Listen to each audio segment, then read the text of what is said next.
Okay, so here's a quick look at how I'm going to set this up. For this variation, I'm going to use 2 separate bands, and I'm just going to loop it over this hook. It's okay if you don't have an anchor. You can easily tie this around something as well. So these could go around a rack or a post or really anything that can just support the weight of the bands. If you don't have 2 bands and or don't have a hook or an anchor, that's fine. I'll show you how to do this with 1 band after I do this variation. Okay, so let's get into the movement.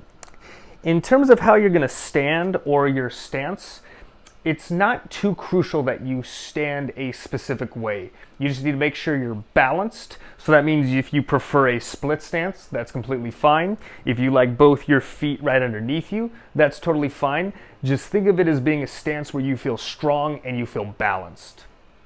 And so now, from here we're going to get into the movement itself. Okay, what I need to do is create enough tension to where it feels like my shoulders are really working, but I can't have the tension be so great that I cannot get to my end range of motion. So I'm going to hold 1 band in each hand, and now from here I'm going to bring my arms out to the side and back as far as they should go. You should feel like your shoulder blades are squeezing together and you're trying to bring your arms back behind you as far as possible.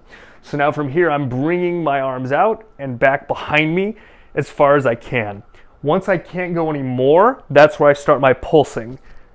And so with each one, it's like I'm moving a little bit past where I normally would have been if I was just stopped. Okay, and so here's how you would do your rear delt terminal flicking if you only have 1 band and or nowhere to tie it to. So this is very similar to a band pull apart if you've ever done that. If not, no problem. So with this one, you're going to have your arms straight and you're going to be grabbing the band. And so now as far as where to grab, closer will be harder, wider will be easier. So that's something you can kind of decide for yourself or adjust as you go. And now from here, with my arms straight, I'm going to stretch the band or pull it apart until I can't go any further and my arms are still reaching back behind me.